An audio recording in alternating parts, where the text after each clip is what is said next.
discuss this with the Imam and broadcaster Ajmal Masroor. Thank you so much for joining me, Ajmal. How are you? I'm good, considering what's going on around in our country. Good is probably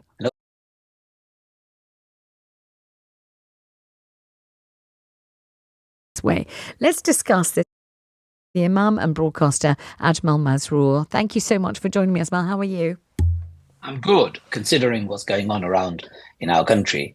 Good is probably an overstatement. Very worried, anxious, and losing fast hope to see harmony and peace proliferate in our country as more and more protest names and times and dates are being announced by the far right. I'm very worried, very anxious, and very saddened. And I agree. I agree with every word you say. I feel exactly the same. I'm hoping, though, that it'll be a sort of, although it's already gone on for too long, but a relatively short-lived conflagration, a combination of summer frustration, boredom, criminality, a certain amount of racism, of course, and far-right activity, but generally kind of thuggery and boorishness and violence, which will, extinguish almost as fast as it began, as it has done in the past when these sorts of things have erupted in the summer. That's what I'm hoping. But are you thinking that's not going to happen this time?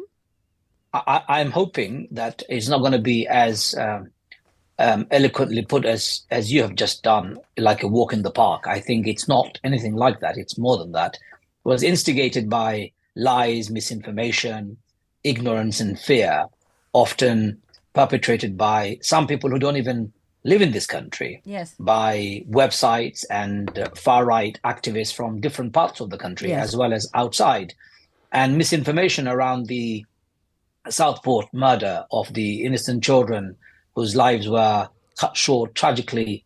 And then the blame was that it was done by an immigrant boat arriving Muslim, which turned out to be totally untrue. It was a Rwandan gentleman who was born in Wales, and he was Christian. Yes. And the right-wing or far-right thuggery already had begun.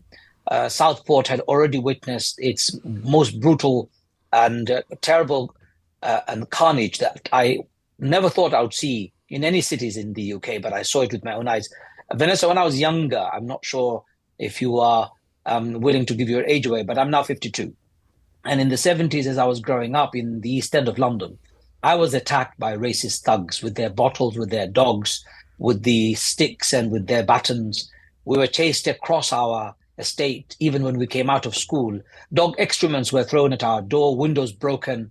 I mean, I can give you a catalogue of the racial abuse that we have experienced. Yes. I never thought my children would witness this now. And now I have to explain not only to my children, but children who come to my mosque and go to various mosques, that, guys, racism, Islamophobia, in many manifestations, unfortunately, are back, and they have risen their ugly heads. And how Ajmal, are you doing this? Because I see before you such a difficult task, because you don't want to terrify them.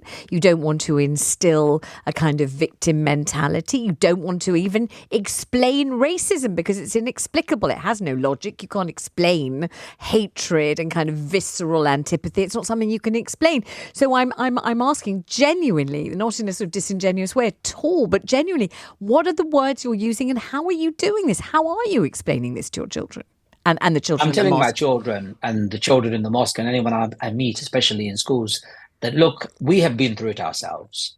This kind of sickness, this cancerous sickness that we see every now and again resurface, unfortunately, is one of the uglier sides of human traits that we need to fight and we need to deal with. So we have fought and we actually survived. Not only survived, we've thrived. I certainly believe I've done very well.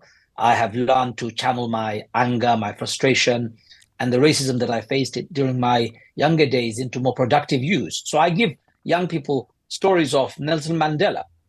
I give young people the stories of Martin Luther King. Mm. I give stories of Stephen Lawrence and the outcome. And I give stories of many of us who have come together from all backgrounds, white, black, faith and no faith, to stand against racism and how it can be defeated. And I give the children hope that if they stay together, united and focused, and if they educate themselves and make sure that they become a productive citizen of our country and the world, they will, for definite, they will drown the voices of hate if they replace it with better, more productive voices of reason, voices of togetherness and unity. So the children do listen.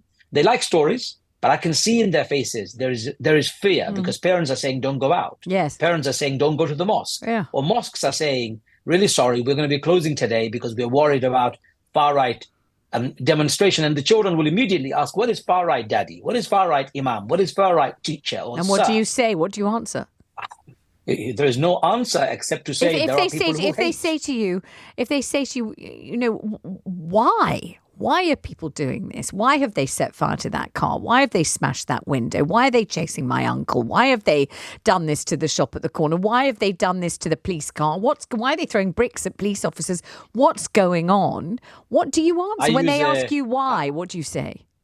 I use a poster where there are brain sizes of different nationalities, white, black, people of Indian, African, Asian, American. There is a nice picture of various brains, all the same size, except there is a little pea-sized brain. Underneath it, it says racist. Right, okay. So I teach children, a normal human being, when the brain is functioning fully, they will not be racist.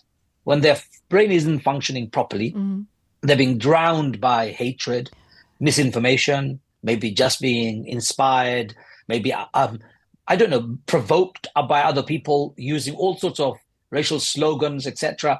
Their brain is no longer functioning. These could be also that they're alcohol infused. Maybe they are frustrated that they don't have a job. Maybe they're coming from broken families. I give every excuse under the sun to explain to my children and the children of my community and the world that racists don't have a leg to stand on. There is no justification for it.